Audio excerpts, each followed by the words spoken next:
এখন তড়িৎ পরিবাহিতার উপর ভিত্তি করে পদার্থের শ্রেণী বিভাগ। তো তড়িৎ পরিবাহিতার উপর ভিত্তি করে পদার্থ হয় তিন প্রকার। একটা হচ্ছে পরিবাহী, যার মধ্যে দিয়ে আমাদের কারেন্ট পরিবহন ইজিলি করবে। আর একটা হচ্ছে অপরিবাহী, যার মধ্যে দিয়ে আমাদের কারেন্ট বা ইলেকট্রন ফ্লো করে না। আর একটা হচ্ছে অর্ধ পরিবাহী, অর্থাৎ পরিবাহী এবং অর্ধ পরিবাহীর মাঝামাঝি একটা অবস্থান। তো পরিবাহী আসলে কি, আমরা কিছুক্ষণ আগে জানছি যে ভ্যালেন্স ব্যান্ড কি জিনিস, কন্ডাকশন ব্যান্ড কি জিনিস। তো পরিবাহীর ক্ষেত্রে আমাদের কি হয়, ভ্যালেন্স ব্যান্ড এবং কন্ডাকশন ব্যান্ডের মাঝে এভাবে ওভারল্যাপ করা থাকে। তো যার জন্য কি হয়, পরিবাহীটা যেটা পরিবাহী হয়, পরিবাহীর ক্ষেত্রে আমাদের কিছুক্ষণ আগে এই বিষয়টা আলোচনা করছিলাম যে ইলেকট্রন গুলা এমনিতেই কি হয়, নিজেদের মধ্যে চলাচল করতে থাকে, ধাক্কা থাকে খাইতেই থাকে। তো এটা এরা কি জন্য হয়, কারণ ভ্যালেন্স ব্যান্ড থেকে কন্ডাকশন ব্যান্ডে যাইতে এখানে এক্সট্রা কোনো এনার্জির প্রয়োজন হয় না, এরা এমনিতেই চলে যায়।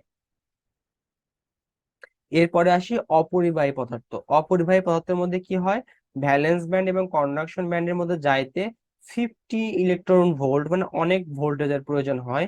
তো এত ভোল্টের আসলে সম্ভব হয় না সাধারণত যা দেওয়া। তো যার জন্য কি হয়, এই অপরিবাহী পদার্থের মধ্যে দিয়ে কারেন্ট ফ্লো হয় না। এখন এই ফিফ আমরা জানি কাঠের মধ্যে সাধারণত ইলেকট্রন ফ্লো হয় না, বাট অতি উচ্চ যদি ভোল্টেজ দেওয়া হয় সেই ক্ষেত্রে মাঝে মাঝে একটু সামান্য ফ্লো হয়। তো সেই ক্ষেত্রে কি হয় যে এই 15 ইলেকট্রন ভোল্ট, এত ইলেকট্রন ভোল্ট যখন আসলে ওই কাঠের মধ্যে দিয়ে দেওয়া হয়, তখন কোনো কারণে যদি যায় তাহলে পরে কি হয়, এই ভ্যালেন্স ব্যান্ডে সামান্য কিছু ইলেকট্রন কন্ডাকশন ব্যান্ডে চলে যায়, তখন সামান্য কারেন্ট ফ্লো হয়, এই আর কি। তো এরপর যদি আমি অর্ধপরিবাহীর কথা বলি, অর্ধপরিবাহীর ক্ষেত্রে কি হয়, ভ্যালেন্স ব্যান্ড এবং কন্ডাকশন ব্যান্ডের মাঝে ডিস্টেন্সটা খুবই সামান্য হয়, প্রায় 1 ইলেকট্রোভোল্টের মতো।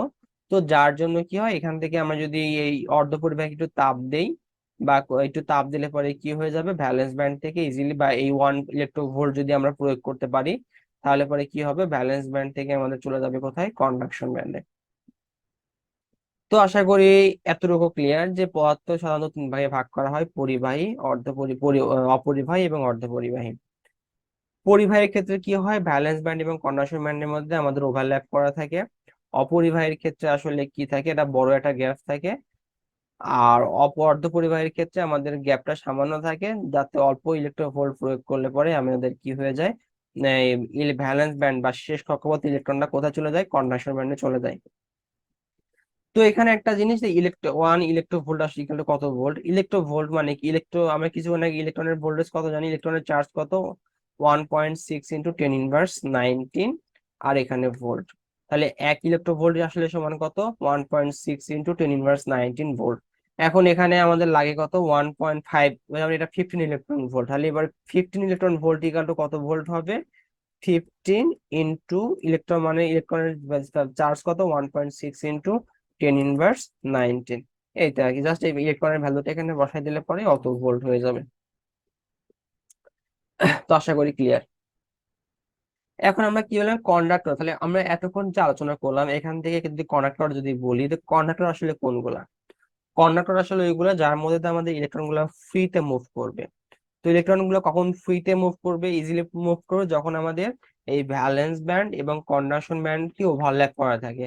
আর কখন ওভারল্যাপ করা থাকবে, যখন যে সকল পরমাণুর মধ্যে আমাদের শেষ কক্ষপথ ইলেকট্রন একটা, দুইটা বা তিনটা থাকবে, তখন আসলে কি হবে, আমাদের এই ভ্যালেন্স ব্যান্ড এবং কন্ডাকশন ব্যান্ড ওভারল্যাপ করা থাকে। এবং এই পদার্থগুলোর মধ্যে কি হয়, শুধু যদি ইলেকট্রন আলোচনা করি, ইলেকট্রন গুলা ফ্রিলি মুভ করতে থাকে, এভাবে নিজেরা নিজের মধ্যে চলাচল করতে থাকে। যখন আমরা এই পাশে যখন একটা ভোল্টেজ প্রয়োগ করব, তখন আসলে কি হয়, কোনো একটা দিকে মুভ করবে। আদারওয়াইজ ওরা নিজেদের মধ্যে চলাচল করতে থাকবে। কিভাবে চলাচল করতে থাকবে, ওই যে আমাদের মাথার উপরে যদি এক ঝাঁক পোকা বা মৌমাছি বা ছোট পাখি যদি এভাবে চলাচল করতে থাকে, ওভারঅল আগাচ্ছেও না পিছোচ্ছেও না, তখন সেটাকে বলবো আসলে কি, এই যে ইলেকট্রন এইভাবে নিজেদের মধ্যে চলাচল করতে থাকে। কিন্তু যখন আমরা ভোল্টেজ দিব, তখন আসলে কি হবে, এই পুরা ঝাঁক নিজেদের মধ্যে তো মারামারি করতেই থাকবে, বা একটু সামনে আগাতে থাকবে। যখন এখানে একটা ভোল্টেজ প্রয়োগ করলো, সাপোজ এখানে একটা বাতাস, অনেক জোরে একটা বাতাস আসলো, ওই বাতাসটা কি ধাক্কা দিয়ে এরা কিন্তু সামনের দিকে নিয়ে যাবে। তো সামনের দিকে নিয়ে গেলেও কিন্তু এরা নিজেদের মধ্যে এভাবে মারামারি মারামারি করতে করতে করতে করতে করতে আগাবে। তো ইলেকট্রনটা মোটামুটি এইভাবে আগাবে। এই বিষয়গুলো সম্বন্ধে আমরা সামনে আরো জানবো আর কি। তো এরপরে হচ্ছে আমরা যদি যাই ফ্রি ইলেকট্রন। তো ফ্রি ইলেকট্রন সম্বন্ধে আমরা কিছুক্ষণ আগে জানলাম যে আসলে কিভাবে মুভ করে, এই জিনিসটি আসলে খেয়াল করি আমরা। এই দেখো ইলেকট্রন, এটা একটা কন্ডাক্টর ওয়্যার, আর এই কন্ডাক্টর ওয়্যারের মধ্যে ইলেকট্রন গুলা এইভাবে ছোটাছুটি করতে থাকে। কিন্তু এর যাত্রা শুরু করছিল এখান থেকে, দেখবা আবার ঘুরে ফিরে আবার কিন্তু এখানে চলে আসবে। দেখছো, চলো আবার এখানে চলে আসছে, এখানে যাত্রা শুরু করছে আবার এখানে চলে আসছে, ওভারঅল কোনো সরণ নাই। তো যখন আমি এখানে যদি কোনো একটা ভোল্টেজ সোর্স প্রয়োগ করতাম, তখন এটা মুভ করে এখানে আসতো, এটা মুভ করে এখানে আসতো, এটা মুভ করে এখানে আসতো। তখন কি হতো, এখানে কোনো লাইট, লাইট দিলে পরে লাইটটা জ্বলে যেত, এই আর কি। তো এটা সম্বন্ধে আমরা ডিটেল সামনে জানবো। এরপরে আসি ইনসুলেটর। তো ইনসুলেটর কি জিনিস? ইনসুলেটর যার মধ্যে কারেন্ট ফ্লো হবে না, এই ভ্যালেন্স ব্যান্ড এবং কন্ডাকশন ব্যান্ডের মধ্যে গ্যাপ থাকবে অনেক। যেমন নাইট্রোজেন, সালফার এবং নিয়ন, এগুলোর আমাদের শেষ কক্ষপথে ইলেকট্রন কয়টা? 5টা, 6টা এবং 8টা করে আছে। তো আমরা এটা জানি যে 5টার অধিক যদি ইলেকট্রন থাকে তখন সেটা আসলে কি হয়ে যায়? ইনসুলেটর। এরপরে হচ্ছে আমরা আসি নেক্সট, সেমিকন্ডাক্টর। তো সেমিকন্ডাক্টর কি জিনিস? আমরা জানি সেমিকন্ডাক্টর হচ্ছে কি, শেষ কক্ষপথ ইলেকট্রন যদি 4টা থাকে তখন সেটা সেমিকন্ডাক্টর। এবং এদের আসলে কন্ডাকশন ব্যান্ড এবং ভ্যালেন্স ব্যান্ডের মধ্যে গ্যাপ হচ্ছে 1 ইলেকট্রোভোল্ট।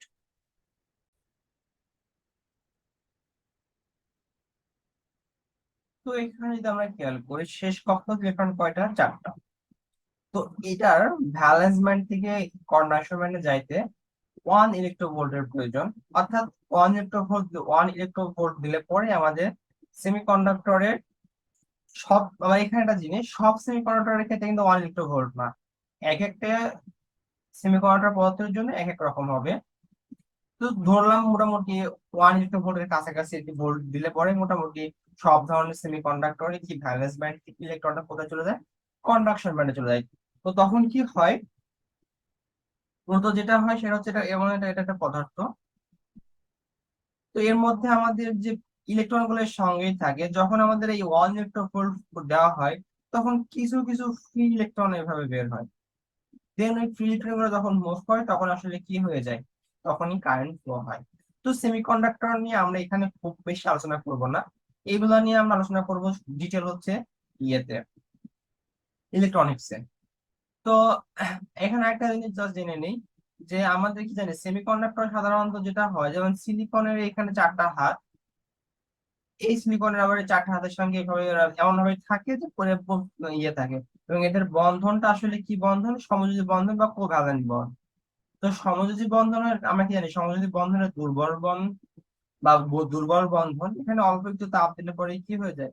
এখান থেকে ইলেকট্রন ফ্রি হয়ে যায়, এই আর কি। এর জন্য অল্প ইলেকট্রন ভোল্ট প্রয়োগ করলে পরে আমাদের সেমিকন্ডাক্টরের ভ্যালেন্স ব্যান্ড থেকে ইলেকট্রন কোথায় মুভ করে? কন্ডাকশন ব্যান্ডে। তো এরপরে আমরা আলোচনা করব ইলেকট্রিক্যাল এবং ইলেকট্রনিক্স এর মধ্যে পার্থক্য। তো ইলেকট্রিক্যাল আর ইলেকট্রনিক্স আসলে কি? এই দুটোই আসলে আমাদের, কিছুক্ষণ আগে আমরা কি পড়ছি, পরিবাহী সম্বন্ধে আমরা জানছি, পরিবাহী সম্বন্ধে জানছি, অর্ধ পরিবাহী সম্বন্ধে জানছি, অর্ধ পরিবাহী সম্বন্ধেও আমরা কিছুক্ষণ আগে শিখছি। এবং আরেকটি পদার্থ সম্বন্ধে আমরা জানছি, সেটা আসলে কি? অপরিবাহী। তো আমাদের এখন থেকে আমাদের এই অপরিবাহী নিয়ে আলোচনা হতো অফ, অপরিবাহী নিয়ে আমাদের কোনো আলোচনা নাই।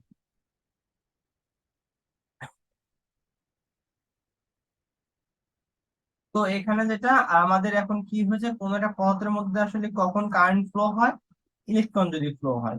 তো পরিবাহী, কোন একটা পরিবাহী পদার্থের মধ্যে দিয়ে যদি আমরা ইলেকট্রন ফ্লো নিয়ে আলোচনা করা হয় বিজ্ঞানের যে শাখায়, সেটাই আসলে কি বলা হয়? ইলেকট্রিক্যাল। আর অর্ধপরিবাহীর মধ্যে দিয়ে ইলেকট্রন ফ্লো নিয়ে যদি আলোচনা করা হয় তখন সেটা হয়ে যায় ইলেকট্রনিক্স। তো ইলেকট্রনিক্স আসলে কি? যদি অর্ধপরিবাহীর মধ্য দিয়ে ইলেকট্রনের প্রবাহ নিয়ে আলোচনা করা হয় তখন সেই শাখাটা হচ্ছে ইলেকট্রনিক্স। আর পরিবাহী পদার্থের মধ্য দিয়ে যদি ইলেকট্রন ফ্লো নিয়ে আলোচনা করা হয় তখন সেই শাখাটার নাম হয়ে যায় কি? ইলেকট্রিক্যাল। এই তো এতটুকু।